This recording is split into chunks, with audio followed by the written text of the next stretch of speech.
C'était pas Bachar, c'était moi. Bonsoir, amis internautes. Alors, je tiens tout d'abord, parce qu'on m'a demandé beaucoup de réactions. Diodo, qu'est-ce que tu fais? On t'entend plus. Je tiens à apporter mon soutien direct à Gilles Bourdelex. Alors, j'espère que ça va pas le foutre dans la merde. Je le connaissais pas, il est maire d'une ville. A priori, on n'avait pas à se croiser, mais il est victime d'un lynchage. Il n'y a pas eu d'excuses, il n'y a pas eu un mot de regret. C'est un dérapage manifestement contrôlé et qui n'est pas remis en cause. On en tire une conclusion politique à l'UDI, c'est que celui qui tient ses propos ne partage pas nos valeurs et n'a rien à faire dans notre parti. Je ne sais pas si vous imaginez la référence qui est donnée par ce député. Ces propos sont tout à fait inacceptables et ils sont même incompréhensibles venant d'un élu de la République. On ne peut que les regretter et les condamner. 5 ans d'emprisonnement et 45 000 € d'amende. C'est ce que risque Gilles Bourdelex pour ses propos sur les gens du voyage. La justice a été saisie pour apologie de crimes contre l'humanité. Pour Jean-Marc Ayrault, ils sont indignes d'un élu de la République et sanctionnables par la loi. De leur côté, la Ligue des droits de l'homme et l'Association nationale des gens du voyage catholique prévoient de porter plainte contre l'élu. C'est l'enregistrement du journaliste du Courrier de l'Ouest qui va peser lourd. Le maire de Cholet estime qu'il s'agit d'un montage. Faux, rétorque le journal, qui a décidé de porter plainte pour diffamation et injure, Gilles Bourdelex ayant traité le journaliste de petit merdeux, à qui il donnera une paire de baffes. Et je rappelle aussi qu'il s'agit d'un journal, le Courrier de l'Ouest, qui vient de perdre 2 procès contre moi et qui est en train de vouloir me faire la peau. Ça dure depuis des semaines, depuis des mois. Et là, on est exactement dans une manipulation, dans un montage. SOS Racisme, la Ligue des droits de l'homme, l'Association nationale des gens du voyage catholique ont annoncé qu'ils porteraient plainte contre Gilles Bourdelex, également pour apologie de crimes contre l'humanité. Ils sont tous jetés sur lui, Valls, ils veulent le pendre. Le mec, il sera en place publique, il le caillasse. Donc, je me suis intéressé à son histoire. Alors, apparemment, ce qui s'est passé, c'est qu'il était face à des gens qui faisaient un salut nazi. Et lui, il va répondre, comme quoi Hitler n'en a peut-être pas tué assez.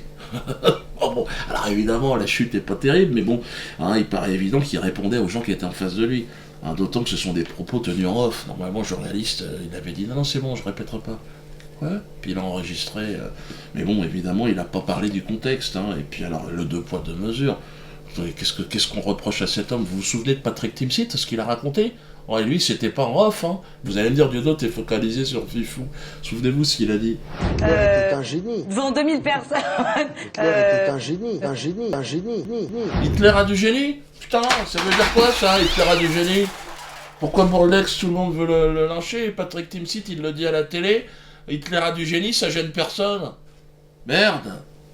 Alors bon, heureusement, il a une carte de membre. C'est pour ça que ça lui a permis à Patrick de rester à la télé. Mais vous vous rendez compte, il faut être juif pour parler aujourd'hui. C'est quand même dingue. Alors, en parlant de juif, il y en a un autre aussi qui est énervé, là, Pierre Moscovici. Alors lui, Dieudonné véhicule des valeurs contraires à celles de la République. Mais je te pisse à l'arrêt, moi, qu'est-ce que tu racontes, toi? Moscovici demande aux élus de trouver tous les moyens possibles pour faire annuler mon spectacle. Les ministres, le mec! Il m'envoie des papiers, on paye des impôts, machin, de l'autre côté, il faut pas que je bosse. C'est quoi ces conneries, là? Alors, la leçon de morale de Pirot, qui n'est pas pédophile, quand même, n'exagérez pas. Non, pas pédophile au sens strict du terme, non, parce qu'il vit avec une fillette qui pourrait être sa petite fille. Ils ont 40 ans d'écart, ou 60, je crois.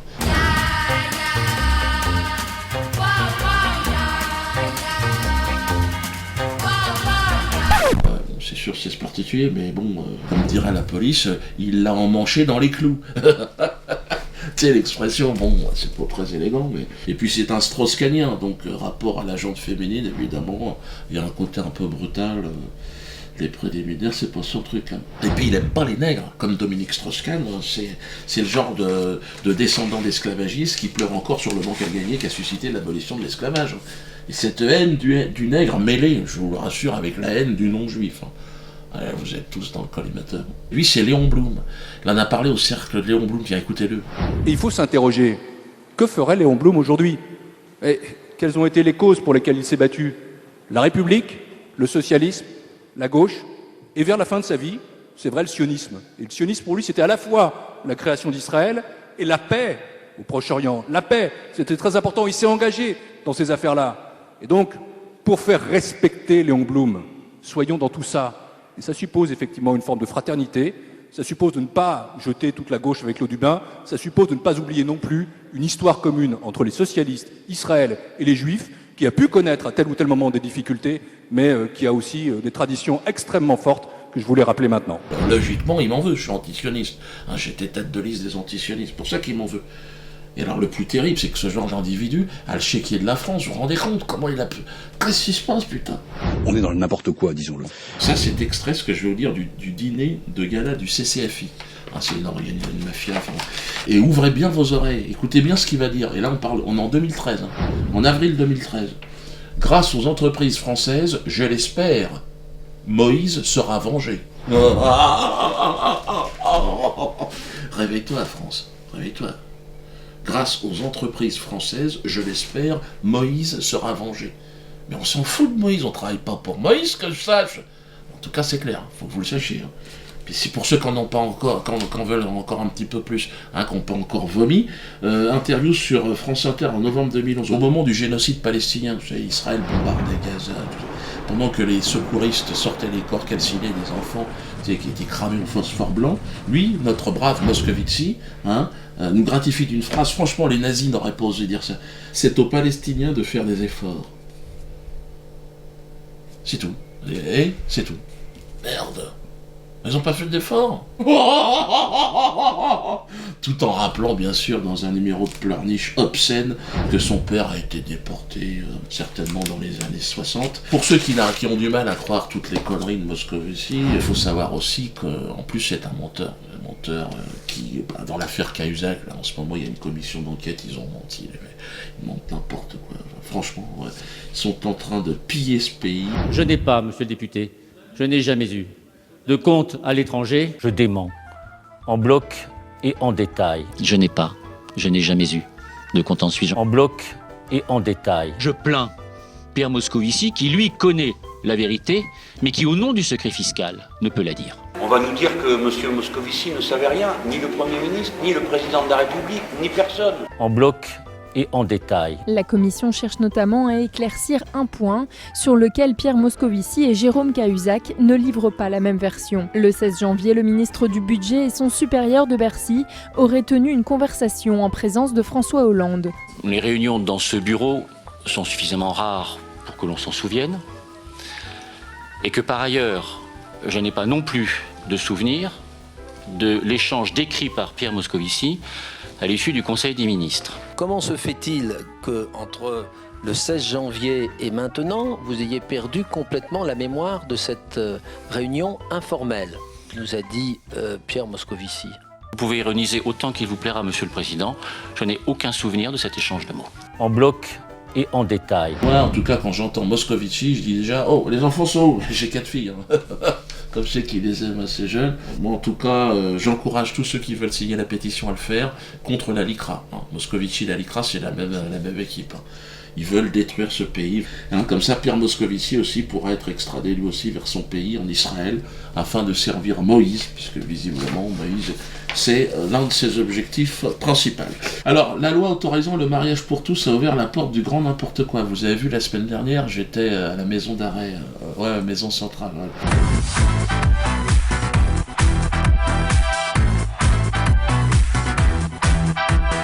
Mais bon, nous, saltimbanques, nous ne sommes pas là pour juger une loi en vigueur.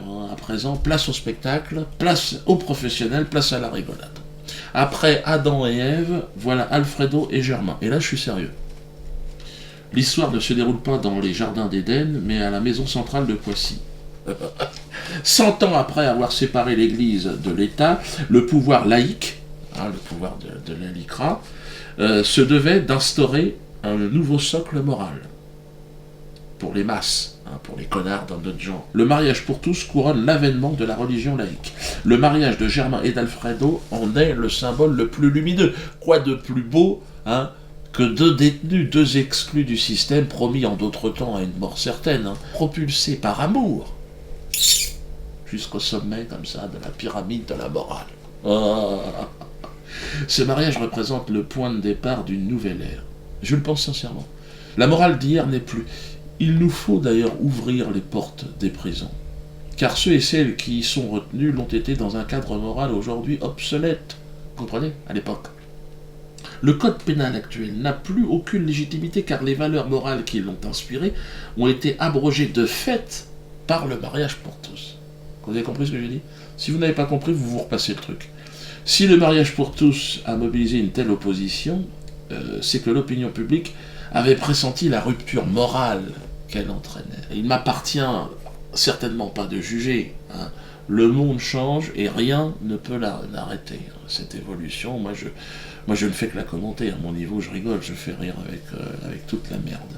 Alors, précisons l'affaire de la robe. Vous savez que je suis entré dans la maison centrale vêtu d'une robe de mariée, car nous avions pensé, les mariés, moi-même et tous les témoins, donc le commandant Carlos en premier lieu, qu'il ne pouvait y avoir un mariage sans robe de mariée. Hein, le symbole de la pureté, le symbole de la colombe. Bon. C'était sans compter évidemment le très zélé Habib Traoré. Vous avez entendu son nom, ce cuistre malfaisant qui se fait passer pour une sorte de général des matons, un titre qu'il s'est inventé lui-même. Il m'a obligé, hein, dans une volonté d'humiliation très claire et devant témoin, de retirer ma robe. Alors j'ai pris comme témoin le maire de Poissy, hein, et j'étais désemparé, mais bon, il a coupé les ailes de la colombe, je suis rentré en short. Il a souillé ce mariage. Par là même, il a souillé la République et les hommes de bonne volonté. L'homophobie hystérique de cet esclave de maison nous a bouleversés. Était-il de surcroît motivé par l'antisémitisme? Je vous rappelle quand même que les deux mariés sont juifs. L'un Germain par sa mère, hein, et sa grand-mère, qui a fini en savonnette, d'ailleurs il me l'a montré l'autre jour, et l'autre Alfredo par conviction. Puisqu'il a dit « j'ai toujours été juif au moment des faits ». Nous allons donc citer en correctionnel Habib Traoré, très prochainement, l'honneur et la dignité de tous les mariés pour tous, hein, évidemment, est en jeu. Et d'ailleurs, j'attends que Manuel Valls et que Christian Taubira soient avec nous. Hein. Il faut une réaction exemplaire. Nous allons demander que M. Traoré soit renvoyé de l'administration pénitentiaire et retourne en Israël où il veut. Donc, il semblerait que ce soit un falacha, il semblerait qu'il travaille pour le Mossad. Pour ce qui est de mon avis donc, concernant le mariage pour tous, plutôt que de parler longuement, j'ai décidé de faire une pièce de théâtre, qui s'appellera Le mariage pour tous. N'hésitez pas, il y a 2 comédiens. Juliette Montel, vous la connaissez, hein, Juliette, elle était dans Métastases, elle était dans l'Antisémite. Et puis Pascal Montel, hein, son père. Donc j'ai choisi une fille et son père pour illustrer donc, la famille, hein, et dans le rapport avec... donc là on va voir. Mais à mon avis, donc ça sera en octobre, et vous pouvez déjà réserver vos places. D'ailleurs, réservez vos places tout de suite.